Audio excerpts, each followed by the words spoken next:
Hi friends, welcome to smart Aruna vlogs. ముందుగా అందరికీ సంక్రాంతి శుభాకాంక్షలు. ఏంటి సంక్రాంతి అయిపోయాక చెప్తున్నాను అనుకోకండి. ఈ వీడియో అయితే సంక్రాంతి రోజున తీసిన వీడియో. ప్రతి సంవత్సరం కూడా సంక్రాంతికి ఊర్లో ఉన్న దేవాలయాలన్నింటికి దర్శనానికి వెళ్తూ ఉంటాం కదా. ఈ సంవత్సరం కూడా మేము ఏ దేవాలయాలకు వెళ్ళాము అనేది ఈ వీడియోలో చూసేయండి.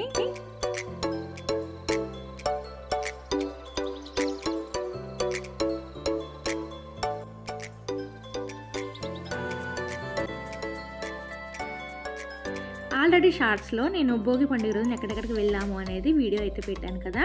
ఇంకా సంక్రాంతి రోజునైతే ఈ విధంగా రెడీ అయ్యాను. మీరు ఈ డ్రెస్ కూడా ఆల్రెడీ చూసారు కదా, లక్కీ షాపింగ్ మాల్లో తీసుకున్నానని చెప్పాను కదా. ఇంకా ఉదయాన్నే సంక్రాంతి రోజు కూడా తలస్నానం చేసేసి పెద్దలకు పెట్టుకోవడం అంటారు కదా. అంటే మా ఊర్లో పెద్దలకు పెట్టుకోవడం ఏంటంటే అటుకులు బెల్లం కలిపి అరటిపళ్ళు ఇవి ఇస్తారనమాట. ఎవరో ఒకరిని పెద్దలు తరపున పిలిచి వాళ్ళకైతే అవి పెడుతూ ఉంటారు. తర్వాత ఊర్లో ఉన్న దేవాలయాల దగ్గరికి అయితే వెళ్తామండి. ఇది వచ్చేసి అచ్చియమ్మ పేరెంటాలంటే మా అమ్మ వాళ్ళ పులగం వారు ఆడబడుచు అనమాట. ఎప్పుడో ఈవిడ సతీ సహగమనం చేసుకుని చనిపోయిందంట. అందుకని మా అమ్మ వాళ్ళకి ఏ ఫంక్షన్ అయినా ఏమైనా ముందుగా అమ్మవారి దగ్గరికి వెళ్ళి ఫంక్షన్ అయితే వండిన పదార్థాలను తీసుకుని వెళ్తారు. పెళ్ళైనా ఏదైనా ముందుగా అమ్మవారికి పెట్టిన తర్వాత మిగిలిన దేవాలయాలకి అయితే వెళ్తారు. అలా అమ్మవారికి పెట్టుకున్న తర్వాత ఈరోజు మంగళవారం కదా, మా ఊర్లో ఉన్న సుబ్రహ్మణ్యేశ్వర స్వామి దేవాలయం అండి. ఇంతకుముందు ఎప్పుడు కూడా నేను ఈ దేవాలయాన్ని అయితే వీడియో తీసి పెట్టలేదు. లాస్ట్ ఇయర్ కూడా మేము వెళ్ళలేదు. ఈ సంవత్సరం ఊర్లో ఒక్క గుడి కూడా వదలకుండా వెళ్ళాలి అని చెప్పి ఇంకెలాగా మంగళవారం కదా అని చెప్పి సుబ్రహ్మణ్య స్వామి గుడికి అయితే వచ్చాము. మీరు చూస్తుంది ఇది కాలువ అంటారండి. అంటే గోదావరి వాటర్ అయితే వస్తుంది. ఈ కాలువలోనే మాకు శ్రావణ మాసంలో మంగళవారం గౌరీ పూజలు ఆ కాలువలో నుంచుని పసుపు కుంకుమ ఆడవాళ్ళు వేస్తూ ఉంటారనమాట. పూజలు అయితే ఈ కాలువలో జరుగుతాయి, చాలా బాగా జరుగుతాయి. అలాగే ఇది వచ్చేసి రెడీమేడ్ పుట్టండి. చూసారు కదా, అసలు ఇంతకుముందు పల్లెటూరులో అయితే పుట్టలు తగవ వచ్చేసి ఉండే అనమాట. ఇప్పుడు ఆ పుట్టలు లేక చెట్టు దగ్గర అలా పుట్ట కింద ఏర్పాటు చేసి పెట్టారు. అలాగే ఇక్కడ వచ్చేసి కొత్తగా ఇలా శివలింగాన్ని అయితే ఏర్పాటు చేశారంట. నేనైతే ఇంతకుముందు వచ్చినప్పుడు ఎప్పుడూ కూడా శివలింగం లేదు. అలాగే ఇక్కడ శివలింగం, కాలభైరవుడి విగ్రహం కూడా కొత్తగా ప్రతిష్ఠించారంట. వచ్చిన భక్తులందరూ కూడా శివలింగానికి కాలభైరవుడికి అయితే నీళ్ళు పోసి అభిషేకం చేస్తున్నారు. ఇంకా నేను మా వారు కూడా ఇలా అభిషేకం అయితే చేసేసుకున్నామండి. ఈ గుడికి కూడా వచ్చి చాలా సంవత్సరాలు అయిపోయింది. ఎందుకంటే ఇంతకుముందు షష్ఠి వచ్చినప్పుడల్లా ఈ గుడికి వచ్చేవాళ్ళం. ఇంక ఇప్పుడు వైజాగ్లో ఉండడం వల్ల ఈ గుడికి కూడా చాలా సంవత్సరాల తర్వాత అయితే నేను వచ్చాను. ఈ గుడి ఏంటంటే ఊరికి చివరి ఉంటుందన్నమాట. మా ఊరికి ఇంకొక ఊరికి మధ్యలో ఉంటుంది. ఆ చుట్టూ కూడా పొలాలు ఎక్కువగా ఉంటాయండి. ఎప్పుడో మా చిన్నప్పుడు ఎప్పుడో కట్టిన గుడి అనమాట. చాలా సంవత్సరాలు అవుతుంది. మాకు ఈ గుడి కట్టడం కూడా తెలియదు. కొత్తగా రీమోడల్ అయితే చేశారండి ఈ మధ్యన. అంటే గుడి అలానే ఉంచేసి గుడి చుట్టూ కూడా అంతా కూడా రీమోడల్ చేశారు. ఇంకా సుబ్రహ్మణ్యేశ్వర స్వామికి అభిషేకం చూడడానికి కూడా చాలామంది జనాలు వచ్చారు. ఇంకా అక్కడ అభిషేకం చేయించేసుకున్న తర్వాత ఇంకా మా ఊరి అమ్మవారి గుడి, దేవి అమ్మవారి గుడి అండి. నాకు చాలా ఇష్టమైన గుడి అనమాట. ఈ అమ్మ దగ్గర ఏ కోరిక కోరుకుంటే తప్పకుండా నెరవేరుతుంది. చిన్నప్పటి నుంచి ఈ గుడికి అయితే నేను ప్రతి శుక్రవారం వచ్చేదాన్ని. ఇంక ఈ అమ్మవారికి కూడా దండం పెట్టేసుకుని పక్కనే ఒక 4-5 ఇయర్స్ అవుతుందండి ఈ గుడి కట్టి. వినాయకుడు, లక్ష్మీదేవి, సరస్వతి అమ్మవారు అనమాట. ఇంకా ఈ గుడిలో కూడా దండం పెట్టేసుకున్నాము. ఇంకా ఊర్లో అయితే ఏ గుడి వదలలేదండి, ప్రతి గుడికి వెళ్ళాము. ఈ గుడి ఏంటంటే చెరువులో కట్టారండి. చెరువులో పిల్లర్స్ వేసి గుడిని కట్టారు. చాలా బాగుంటుంది అనమాట ఈ గుడి.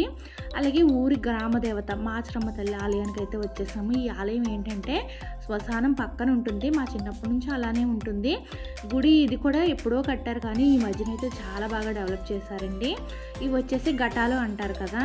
అంటే మాకు పండగ అయిన 4వ రోజు ముక్కనుమ రోజున ఈ ఘటాలని పట్టుకుని ఊరంతా తిరుగుతారనమాట. తిరిగేటప్పుడు ఈ కొరడాలతో చిన్నప్పుడు కొట్టుకుంటూ అరిచేవారనమాట.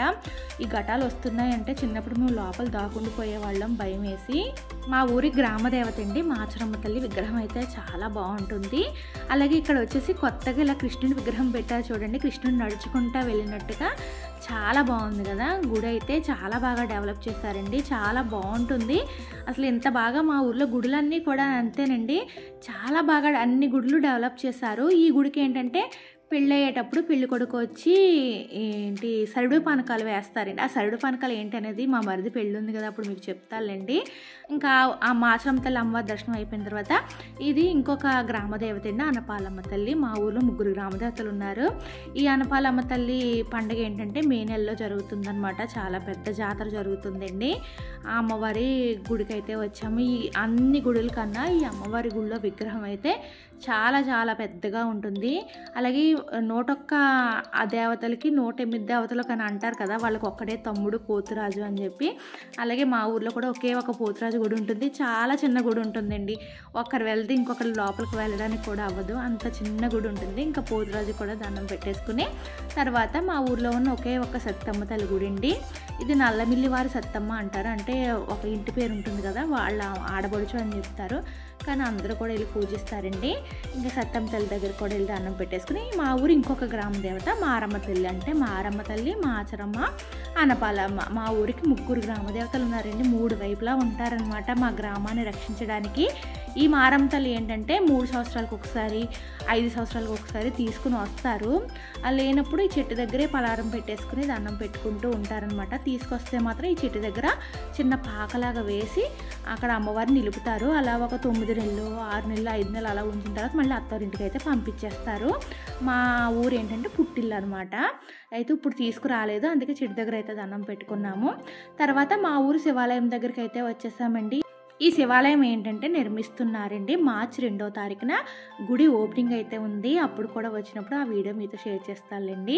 అయితే గుడి కట్టడం వల్ల పక్కనే షెడ్ వేసి శివలింగాన్ని అయితే అందులో పెట్టారు. అలాగే మా ఊర్లో ఏంటంటే గుడి దర్శనం అయిపోయిన తర్వాత మనం ఈశ్వరుడికి వెళ్ళి వస్తా, పార్వతీదేవి పని ఉంది, నందీశ్వర నన్ను పంపు, విఘ్నేశ్వర నాకు తోడుగా రా అని చెప్పి ఆ మంత్రాన్ని చెప్పుకుంటూ శివాలయంలోంచి బయటికి వెళ్ళాలంటండి. ఆ మంత్రం కూడా అక్కడ ఎదురుగా ఉంటుంది. ఇంక శివాలయంలో కూడా వెళ్ళి అభిషేకం చేసేసుకున్న తర్వాత మా ఊర్లో ఇప్పుడు భక్తాంజనేయ స్వామివారి సంబరాలు అయితే జరుగుతున్నాయండి. అంటే 3వ రోజున జాతర జరుగుతుంది. చాలా పెద్ద ఎత్తున ఆ సంబర కార్యక్రమం అయితే జరుగుతుంది. అది కూడా మన ఛానల్లో నేను మీతో షేర్ చేసుకుంటాను. ఇప్పుడు ఏంటంటే ఈరోజు దర్శనానికి అయితే వచ్చేసాము. నెక్స్ట్ డే వెళ్దామంటే ఇంకా అసలు ఖాళీ ఉండదు కదా. ఎలాగ సంక్రాంతికి అన్ని దేవాలయాలు దర్శించుకుంటున్నామని చెప్పి ఆంజనేయ స్వామి దేవాలయానికి కూడా వచ్చేసామండి. గుడి అయితే చాలా బాగుంటుంది. మా ఊర్లో గుడులకైతే ఇంకా చెప్పక్కర్లేదండి. ప్రతి గుడి కూడా ఒకదానికి మించి ఇంకొకటి ఉంటుందన్నమాట. అలాగే ఇక్కడ ఇత్తడితో గ్రిల్స్ వేసి ఉంటుందన్నమాట. ఇత్తడి గ్రిల్స్. ఆ ఇత్తడి గ్రిల్స్ ఎలా వేశారు అంటే ఊర్లో ఉన్న ప్రతి ఒక్కరిని కూడా ఇంట్లో ఉన్న ఏదో ఒక ఇత్తడి సామానం అయితే తెచ్చి ఇమ్మని చెప్పారండి. ఎవరికి తోచిన ఇత్తడి వాళ్ళు ఇస్తే ఆ ఇత్తడి అంతా కూడా కరిగించి దాంతో అలా గ్రిల్స్ కింద ఏర్పాటు చేశారనమాట. అంటే ప్రతి ఒక్కరి ఇంట్లోది ఏదో ఒక సామానం అయితే ఇచ్చారు. అంటే ప్రతి ఒక్కరి వస్తువు ఉండాలి అని చెప్పి ఆ విధంగా ప్లాన్ చేసి చాలా చక్కగా ఈ ఇత్తడి గ్రిల్స్ని అయితే ఇలా ఏర్పాటు చేశారండి. గుడి అయితే చాలా పెద్దగా ఉంటుంది. అలాగే రామస్తూపం ఉంటుంది. ఆ రామస్తూపంలో ఏంటంటే అందరూ రామకోటి రాసిన పుస్తకాలు అయితే వేసాము గుడి ఓపెనింగ్ టైంలో. ఈ గుడి నాకు చిన్నప్పుడు అయితే చిన్నగా ఉండేది. నాకు తెలిసినప్పుడే నేను పెద్ద అయిన తర్వాత గుడి అయితే కట్టారండి. ఈ గుడిలో పెద్ద ఆంజనేయ స్వామి విగ్రహం ఉంటుంది. అలాగే అరివేలు మంగా సమేత వెంకటేశ్వర స్వామి, బాబావారు అయితే ఉంటారు. గుడిలో అయితే ఇంకా మంగళవారం కాబట్టి జనాలు కూడా ఎక్కువ మందే ఉన్నారు. ఇంక ఇక్కడ దర్శనం చేసేసుకున్న తర్వాత కుతుకులూరులో అక్కడ వరకు కొన్ని దేవాలయాల దర్శనాలు అయితే అయ్యాయి. తర్వాత ప్రతి సంవత్సరం కూడా అనపత్తి వీరుళ్ళమ్మ అమ్మవారిని దర్శించుకోవడానికి వెళ్తూ ఉంటాము. ఈ అమ్మవారిది కూడా సంక్రాంతి రోజున చాలా పెద్ద సంబరం అయితే జరుగుతుందండి. అందుకే చూసారా ప్రతి వస్తువులు ఇక్కడ వచ్చాయన్నమాట కొనుక్కోవడానికి. చిన్నప్పుడైతే బొమ్మలు కొనుక్కునే వాళ్ళం, ఇప్పుడు పెద్దవాళ్ళు అయిపోయాం కాబట్టి అలా బొమ్మలు అన్నీ చూసుకుంటూ వెళ్తున్నాము. మా మావయ్య వాళ్ళది ఈ ఊరే కాబట్టి ప్రతి సంవత్సరం సంక్రాంతికి పిలిచినప్పుడు వెళ్ళేవాళ్ళం. ఇక్కడ చక్కగా చాలా బాగా జాతర అయితే జరిగేదన్నమాట. ఇప్పుడు ఇక్కడికి రాకపోయినా కానీ ప్రతి సంవత్సరం ఈ అమ్మవారిని దర్శించుకోవడానికి అయితే వస్తూ ఉంటాము. ఇంకా అలాగే ఈ సంవత్సరం కూడా సంక్రాంతి రోజుని అమ్మవారిని దర్శించుకోవడానికి అయితే వచ్చాము. అప్పటికే మధ్యాహ్నం అయిపోయిందండి. ఇంక ఈ గుళ్ళో ఏంటంటే మేము క్యూ లైన్లో అది నిల్చోవాల్సిన అవసరం లేదు. మాకు ఇక్కడ VIP దర్శనం ఉంటుంది. ఎందుకంటే ఇక్కడ ఆలయ కమిటీ సభ్యులు మా మావయ్య అనమాట.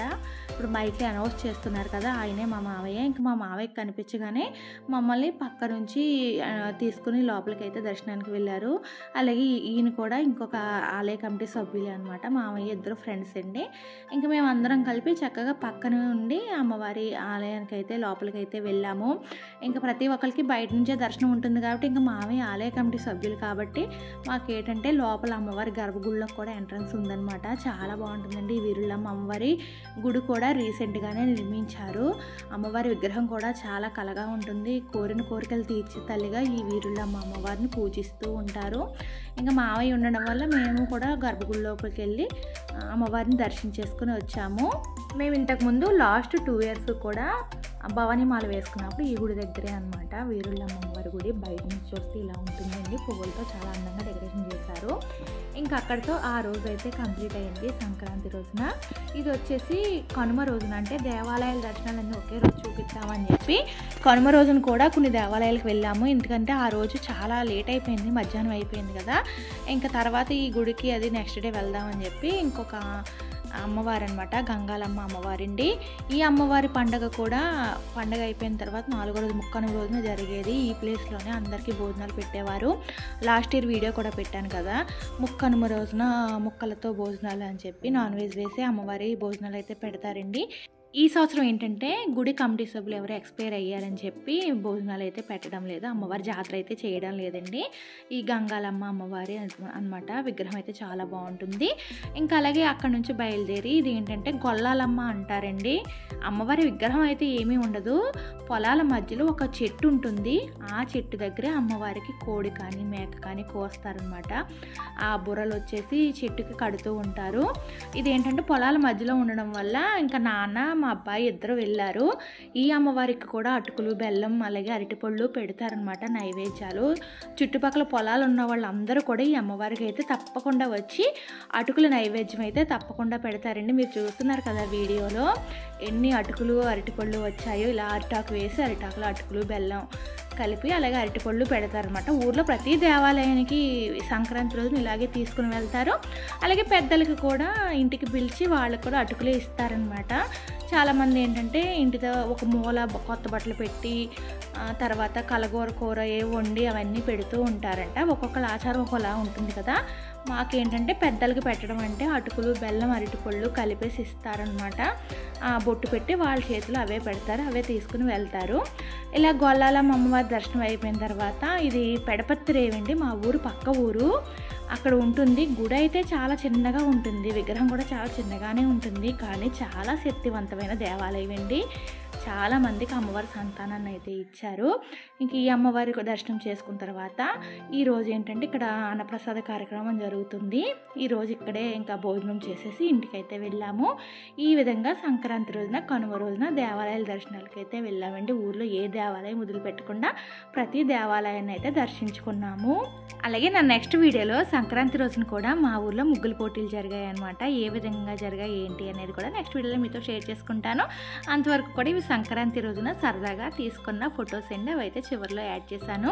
అలాగే ఈ వీడియో కనుక మీకు నచ్చినట్లయితే లైక్ షేర్ సబ్స్క్రైబ్ చేయడం మర్చిపోకండి. ప్రతి ఒక్కళ్ళు వీడియోని లైక్ చేయండి, మీరు లైక్ చేయడం వల్ల వీడియో ఎక్కువ మందికి రీచ్ అవుతుంది. అలాగే ఈ వీడియో నచ్చినట్లయితే కామెంట్ చేయండి.